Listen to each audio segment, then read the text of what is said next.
In 2016, a judge looked across a courtroom and said something that should have been impossible. Christian Laettner, the only college player ever selected for the original Dream Team, owed $14 million to 5 different creditors. His $4 million mansion had already been seized. His wife had filed for divorce. And the men trying to force him into bankruptcy weren't strangers. They were professional athletes, people who had trusted him with their career's savings. On the surface, this looks like another broke athlete story. A man who had everything, then didn't. But here's what that framing misses entirely. Christian Laettner didn't lose his money gambling. He didn't lose it on cars, or jewelry, or bad habits. He lost it building something real. Something that still stands today in Durham, North Carolina, worth $187 million with someone else's name on the deed. That's not a cautionary tale about excess. That's a tragedy about ambition. And the darkest part? The people he hurt most weren't his enemies. They were his teammates. Angola, New York is not a place that produces legends. It's a small town near Buffalo, close to the Canadian border, where winters are brutal and expectations are modest. George Laettner worked as a newspaper press plant printer. His parents had immigrated from Poland and spoke English as a second language. His wife Bonnie taught school. They were a working-class Catholic family who went to church on Sundays, paid their bills on time, and didn't have much left over. This is important, because for the next 30 years, the entire narrative around Christian Laettner would be built on one assumption: that he was privileged. That the arrogance, the confidence, the way he carried himself, it all came from money. From a life where nothing was ever hard. None of that was true. When Laettner earned a scholarship to the Nichols School, a private prep school in Buffalo, his family couldn't fully cover the costs. So he worked. He cleaned hallways. He mopped floors. He did the jobs the wealthy kids at Nichols never had to think about. And then he walked into those same classrooms, sat next to those same kids, and outworked every single one of them on the basketball court. He also worked on a farm, not as a hobby, as income. The boy who would one day be called the most hated player in college basketball history was, at 14, doing manual labor to stay in school. That detail matters. Not because it makes what came later forgivable, but because it tells you something essential about how Laettner was wired. He didn't come from a world where things were handed to him. He came from a world where you fought for every inch, and where stopping, under any circumstances, was not an option. That mentality would take him further than almost anyone in the history of college basketball. It would also, eventually, consume everything around him. Duke University, 1988. Coach Mike Krzyzewski had been building something in Durham, North Carolina, a program that was becoming a dynasty, but hadn't yet won a championship. Into that environment walked an 18-year-old freshman from Angola who was physically gifted, intellectually sharp, and constitutionally incapable of backing down from anyone. What followed over the next 4 years is almost statistically incomprehensible.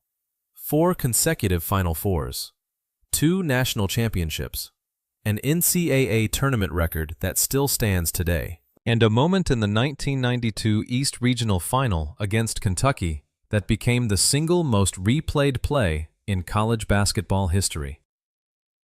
The setup: Duke trailing by 1 point, 2.1 seconds on the clock. Grant Hill throwing a full-court pass.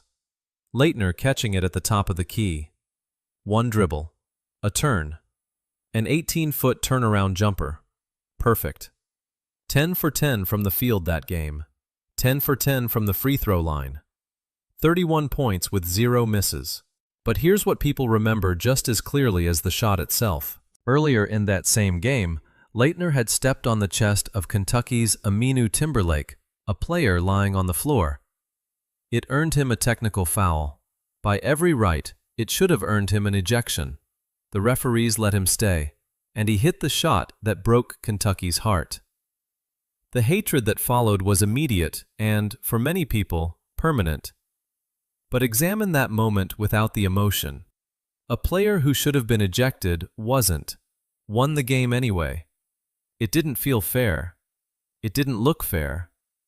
And in college basketball, where fans attach their identities to their teams in ways that are almost tribal, not fair is the deepest wound you can inflict. Laettner didn't create the hatred.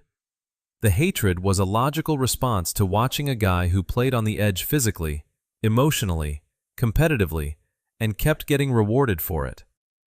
That reputation would follow him for the rest of his life. Even when he deserved better. Even when he didn't. Then came the summer of 1992, and the decision that crystallized everything. The selection committee for the first ever Olympic Dream Team had a choice to make. The roster was filled with the greatest NBA players alive: Michael Jordan, Magic Johnson, Larry Bird, Charles Barkley, Patrick Ewing, Scottie Pippen. There was one remaining spot, and instead of selecting Isaiah Thomas, instead of selecting the college player most people expected, they selected Christian Laettner, the only amateur, the only player without an NBA contract. He replaced Shaquille O'Neal, who had just been drafted first overall. The reaction from the NBA establishment was immediate. He didn't belong there. He was a college kid standing next to gods. Jordan reportedly made his life difficult in practice. The message from some veterans was clear: you haven't earned this. Laettner played anyway. Averaged 4.8 points per game on a team that won gold by 43.8 points per game. Did his job. Stood his ground. Got his gold medal. And that pattern, being placed in environments where he was told he didn't belong, then refusing to leave, defined him completely. At Nichols, he was the scholarship kid who outplayed the rich ones. At Duke, he was the freshman who started on Final Four teams. On the Dream Team, he was the college kid who looked Michael Jordan in the eye. He always found a way to survive, to compete, to win. The tragedy is that he took that same mentality into business, into real estate, into financial deals involving tens of millions of dollars and the life savings of people who called him a friend. And in that world, the refusal to lose doesn't build championships, it builds lawsuits. By 1995, Christian Laettner had everything the world said he should want. An NBA contract with the Minnesota Timberwolves, a recognizable name, a gold medal, a legacy built on 2 national championships, and the most famous shot in college basketball history. For most people, that would have been enough. Build the career, collect the checks, retire comfortably somewhere warm. Laettner wasn't built for enough. He called Brian Davis. Davis was Laettner's Duke teammate, his roommate, his closest friend in basketball. Where Laettner was the star, the face, the villain, the lightning rod, Davis was quieter, sharper in the boardroom than on the court. He had played briefly in the NBA, but understood early that his future wasn't in the game. It was in what came after. Together with Tom Neiman, a Duke Business School graduate with real development experience, they formed Blue Devil Ventures. The idea was straightforward, at least on paper. Take the abandoned tobacco warehouses rotting in downtown Durham, North Carolina, and turn them into something people actually wanted to live and work in. Durham in the mid-1990s was not a desirable address. The tobacco industry had collapsed. The warehouses were empty. The downtown was struggling. Most developers looked at those buildings and saw liability.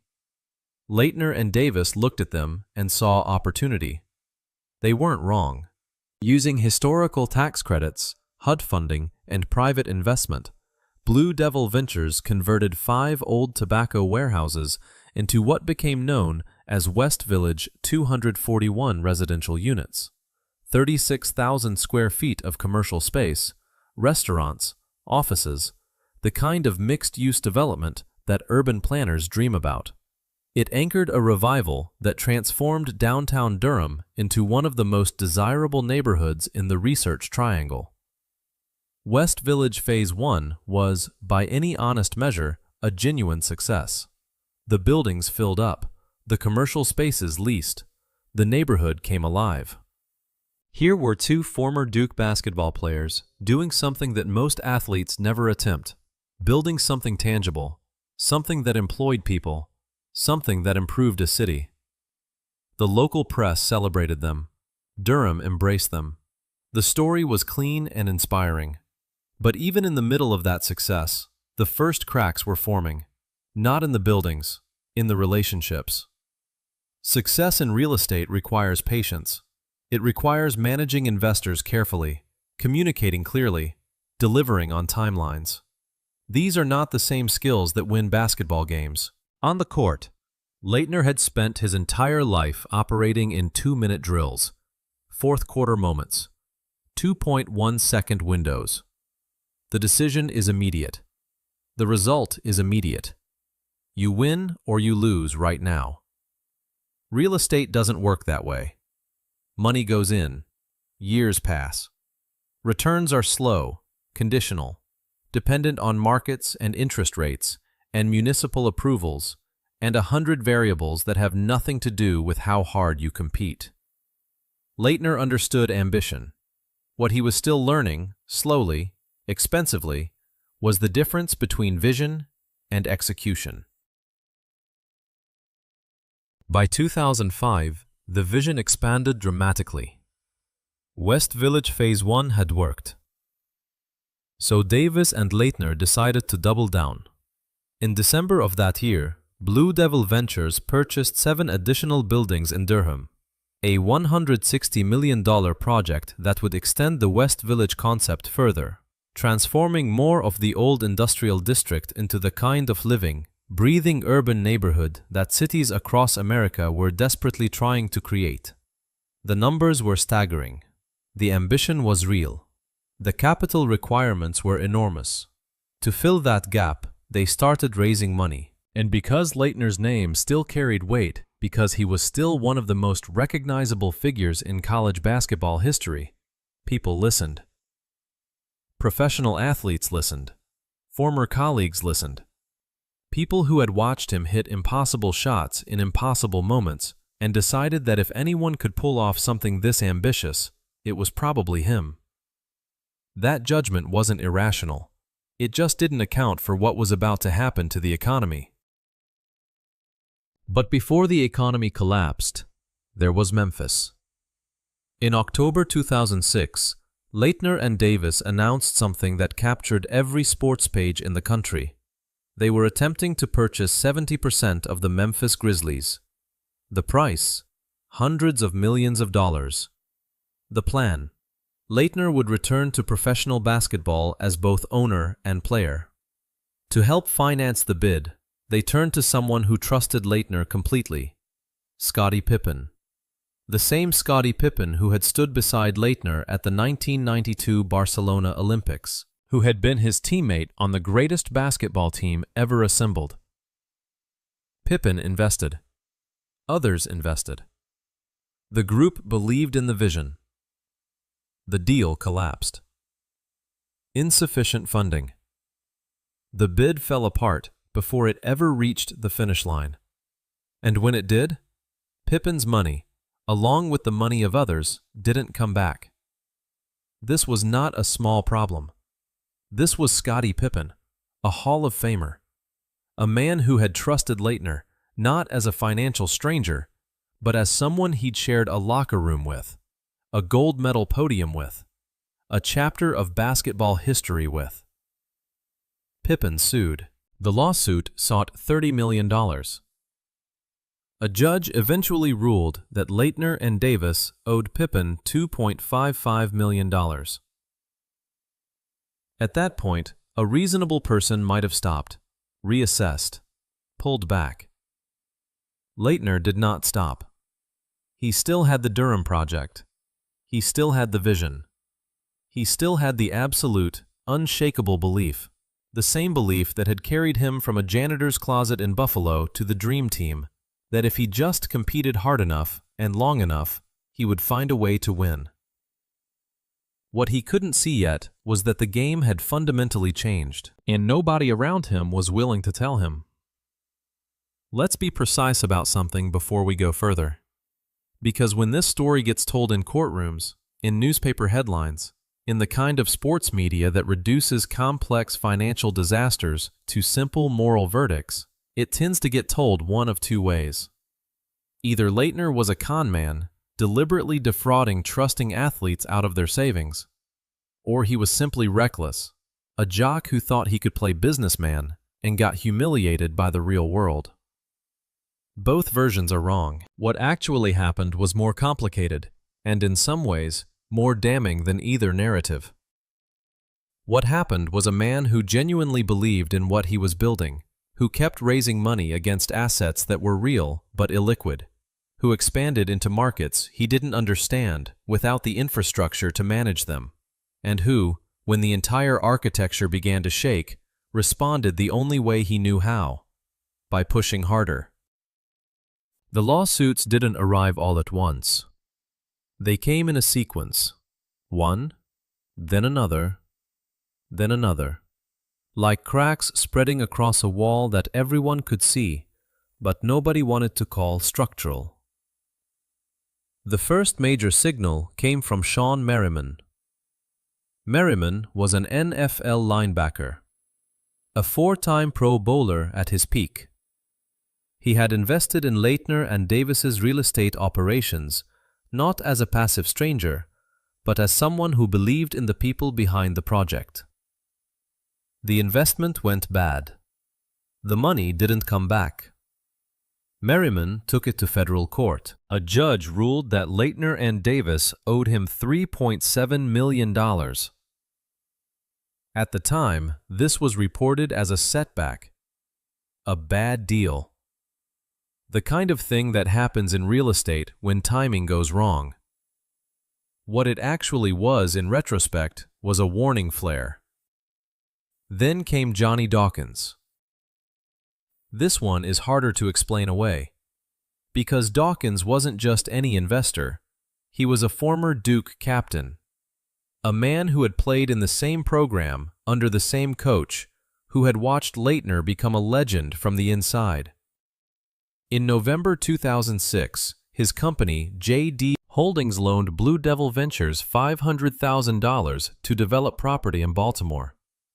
The Baltimore project failed. The money wasn't repaid. Dawkins sued. A judge ordered Laettner, Davis, and their company to pay Dawkins $671,309. What happened next is almost too painful to write without pausing. Laettner and Davis certified to the court that they did not have the ability to pay the judgment. Their proposed payment schedule to their former Duke teammate, the man who had trusted them specifically because of their shared history, was $1,500 per month. At that rate, it would take nearly 37 years to settle a debt. Johnny Dawkins, former Duke captain, former assistant coach, head coach at Stanford, waiting 37 years to be paid back by the men he called teammates. By this point, a pattern had emerged that the courts could see clearly, even if Laettner couldn't. Blue Devil Ventures had overextended. After the success of West Village Phase 1, Laettner and Davis had, without Neiman's steadying presence, attempted to replicate the Durham model in Baltimore and Philadelphia. Different cities, different markets, different political landscapes, different everything. It didn't work. The projects in those cities stalled, then collapsed. Investors who had committed money based on the Durham success story found themselves holding nothing. And here is the critical distinction that separates this from a deliberate fraud. There is no evidence in any court filing, any investigation, or any reporting that Laettner and Davis set out to steal from anyone. What the evidence shows, consistently, is something subtler and ultimately more destructive. They took on more than they could manage. They raised capital against a vision that was real in Durham, but never translated elsewhere. They kept going when stopping would have been wiser, and they surrounded themselves with people, investors, partners, fellow athletes whose trust made it easier to keep going rather than harder. When everyone around you believes in you, it is very difficult to tell yourself to stop. Then 2008 arrived and took the decision out of everyone's hands. The financial crisis didn't just hurt Blue Devil Ventures, it paralyzed the entire commercial real estate sector. Construction froze, credit dried up. The $160 million West Village Phase 2 project, already struggling, effectively stopped. The 7 buildings Laettner and Davis had purchased in 2005 sat waiting for capital that was no longer available. According to reports from that period, multiple outlets noted the project had stalled indefinitely, though the full extent of the financial damage only became clear in subsequent court filings. What is confirmed through Laettner's own attorney's statements to the court in 2010, at that moment, Christian Laettner had $10 million in assets and $40 million in debt. Let that settle for a moment. $61.5 million earned in the NBA, a real estate company that had genuinely transformed a city, a name that had opened doors and attracted investment from professional athletes across 2 sports, and $40 million in debt. The Pippen lawsuit, the Merriman judgment, the Dawkins payment plan, the stalled Philadelphia and Baltimore projects, the frozen Durham Phase 2, the creditors multiplying while the assets sat illiquid, waiting for a market that kept refusing to recover.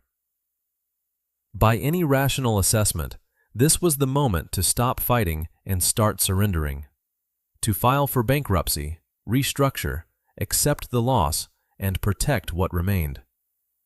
But Christian Laettner had spent his entire life being told he didn't belong and winning anyway. He was not going to stop now. And that decision, more than any bad investment or failed city project, is what set up everything that came next.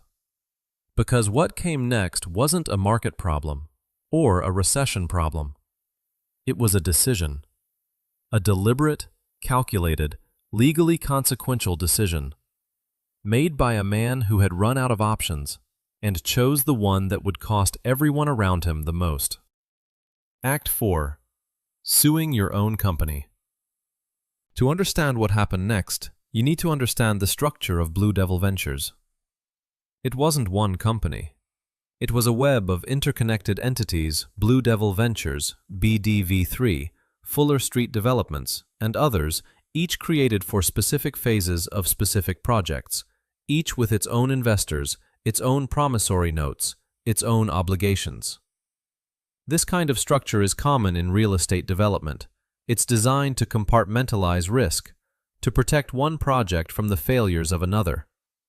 In Laettner's case, it created something else entirely. It created a maze. And in 2011, when the walls were closing in from every direction, Laettner and Davis found a door inside that maze that nobody else could see. Or at least, nobody else was supposed to see it until it was too late.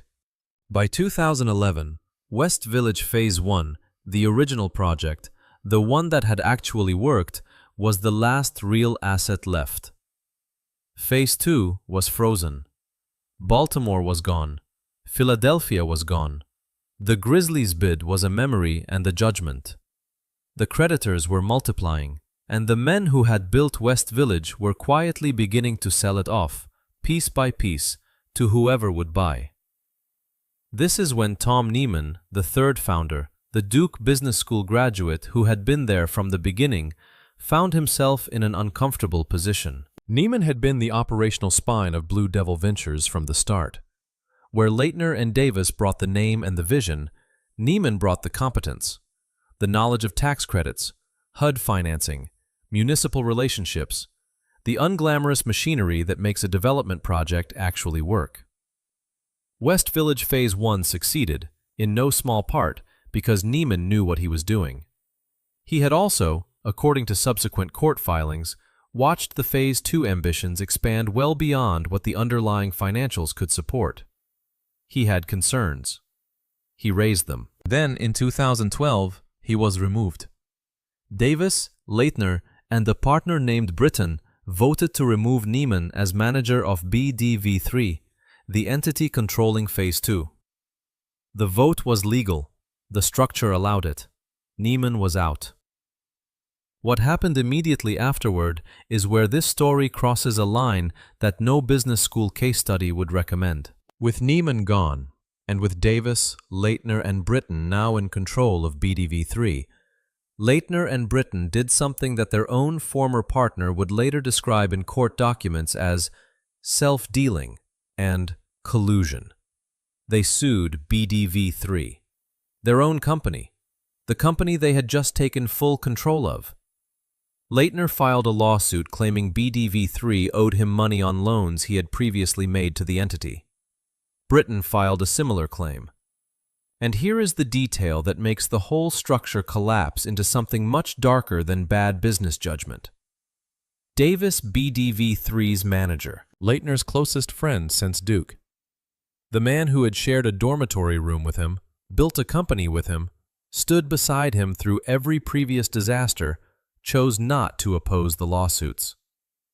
BDV3, under Davis's management, did not fight back.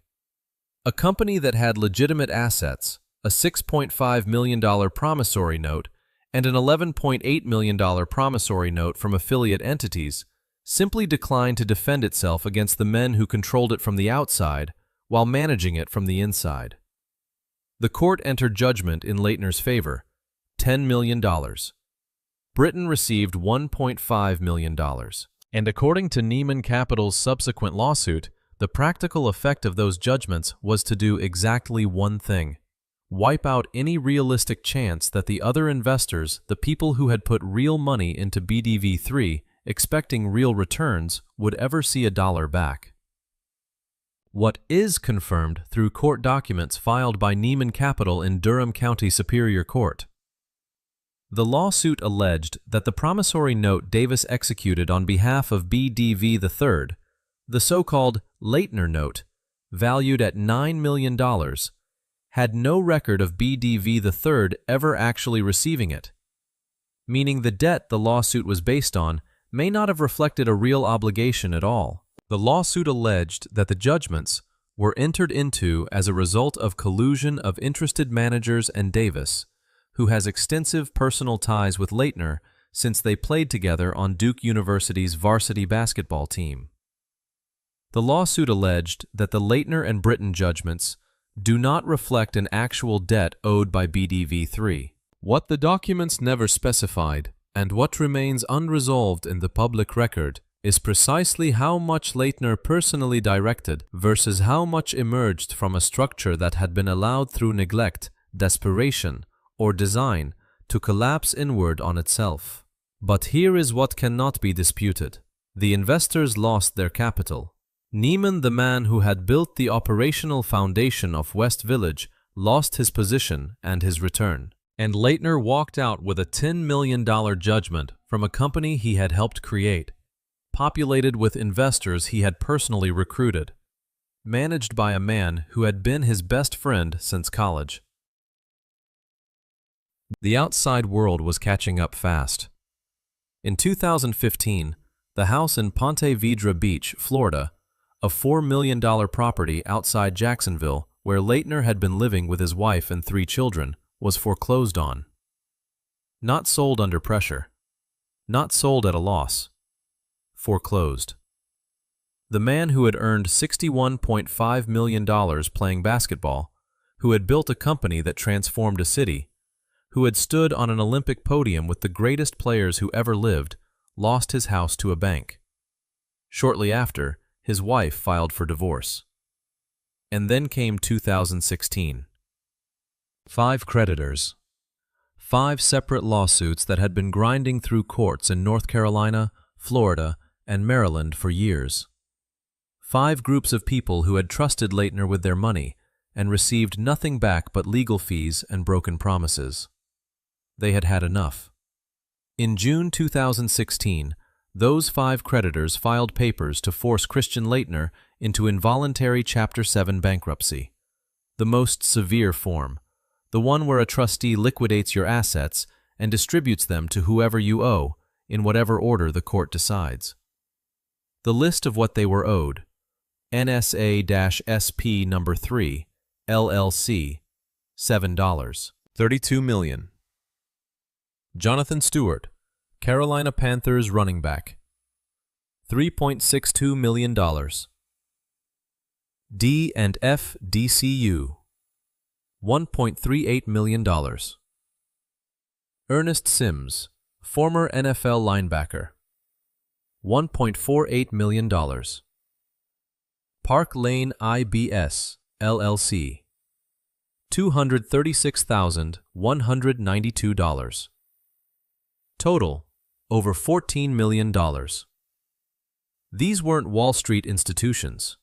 Stewart was an NFL running back who had trusted a former athlete with money he had earned playing a sport that destroys your body before you turn 40. Sims was a linebacker who believed in a vision that had once been real.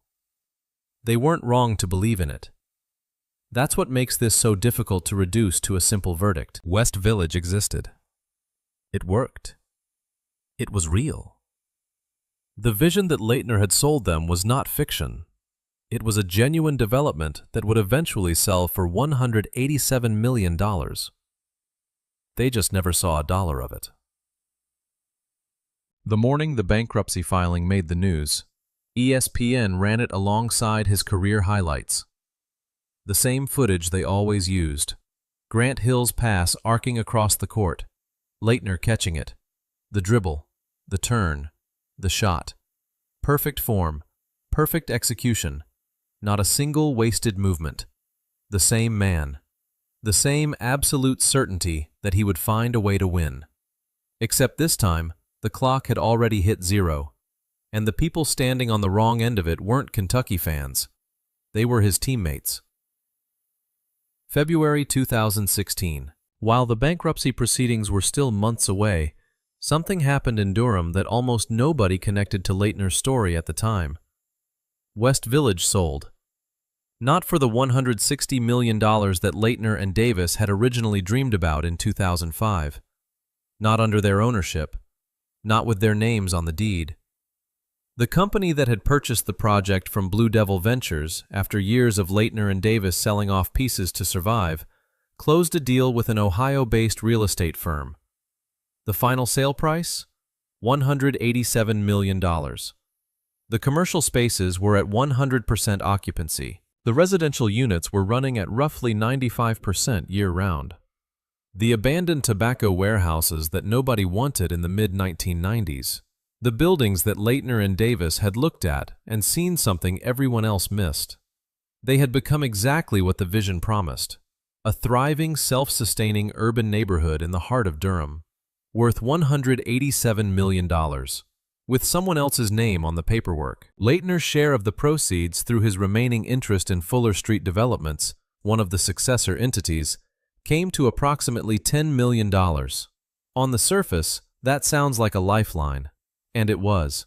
Just not in the way anyone would have chosen. That $10 million didn't go into a bank account. It didn't pay off a mortgage or fund a comfortable transition into whatever came next. It went directly into negotiations with the 5 creditors who were trying to force him into bankruptcy. His attorney, Hassan Zavari, filed a motion in U.S. bankruptcy court to dismiss the involuntary proceedings, arguing that the West Village proceeds could be used to reach a settlement with everyone Laettner owed. In October 2016, a hearing was held in Durham. The involuntary bankruptcy was dismissed. Christian Laettner, technically, avoided Chapter 7. But let's sit with the arithmetic of that outcome for a moment. Because the numbers tell a story that the legal resolution doesn't. A project conceived in 1995. 21 years of development, litigation, expansion, failure, recession, restructuring, and loss. The project that cost Laettner his marriage, his house, his relationships with teammates and investors, and partners who had trusted him with real money. The project that generated lawsuits from Scottie Pippen, Johnny Dawkins, Sean Merriman, Jonathan Stewart, Ernest Sims, and a roster of others whose names appeared in court filings across 3 states. That project sold for $187 million. Laettner received $10 million and handed most of it to creditors. The people who had purchased West Village from him, who had finished what he started, who had brought it to full occupancy and sold it at the peak of Durham's real estate renaissance, they made a fortune on a vision that was never theirs. This is not a metaphor. It is a precise description of what happened. The man who saw the abandoned warehouses when nobody else did, who convinced investors to believe in a city that didn't believe in itself yet, who spent 2 decades fighting to make something real out of nothing, watched someone else sell it for $187 million and walked away with just enough to avoid the bankruptcy court. What doesn't appear in any settlement document is the cost that can't be quantified. Johnny Dawkins, former Duke captain, a man who had watched Laettner become a legend from the inside of the same locker room, who had lent money not to a stranger but to a teammate, spent years waiting to be repaid, was offered $1,500 a month and had to take it to a federal judge to get resolution. Scottie Pippen, Olympic teammate, gold medalist, a man whose own financial history was complicated enough he had been famously underpaid throughout his career with the Bulls, invested in Laettner's vision, and had to sue to recover $2.55 million. Jonathan Stewart, an NFL running back who put in $3.62 million. A man who earned that money absorbing hits from 300-pound defensive linemen who trusted it to someone whose name he recognized from sports history. These weren't casualties of a market crash or a fraud scheme. They were casualties of misplaced faith, which is, in some ways, the worst kind. Today, West Village stands exactly where Laettner imagined it in 1995. The old tobacco warehouses converted into restaurants, apartments, offices, the kind of urban space that wins architecture awards and gets featured in city planning case studies. Durham's downtown revival, which West Village anchored, is considered one of the more successful urban regeneration stories in the American South. Laettner's name does not appear on the building. He runs youth basketball camps. He has spoken occasionally about the real estate years with the kind of measured, post-catastrophe reflection that only comes from a man who has genuinely processed what went wrong. He is 56 years old. The gold medal is still real. The 2 championship banners at Duke are still real. The shot is still the shot. But the thing he spent the 20 years after basketball trying to build the second act, the proof that he was more than a basketball player, slipped through his hands in a Durham courtroom while someone else collected the check. There's a particular kind of loss that doesn't have a clean name. It's not failure, exactly. The vision was right. The project worked. It's something closer to building a door, losing the key, and watching someone else walk through it. So what actually collapsed here? Not the buildings. West Village is still standing, still full, still exactly what Laettner said it would be in 1995 when nobody believed him. What collapsed was the assumption that the qualities which make someone exceptional in one arena will transfer cleanly into another. At Duke, the refusal to stop was a superpower. You don't hit that shot against Kentucky if some part of you is capable of accepting defeat. You don't make the dream team. You don't survive Jordan's practices. You don't win 2 championships. None of it happens without a mentality that treats surrender as simply not an option.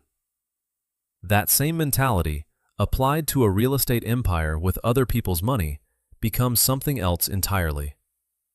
It becomes the reason you don't stop after Memphis, the reason you don't stop after Merriman, the reason you don't stop after Dawkins, after Pippen, after the $40 million in debt in 2010. The reason you eventually end up in a room where the only move left is to sue the company you built, managed by the friend you trusted most, funded by people who believed in you, and call it a legal strategy.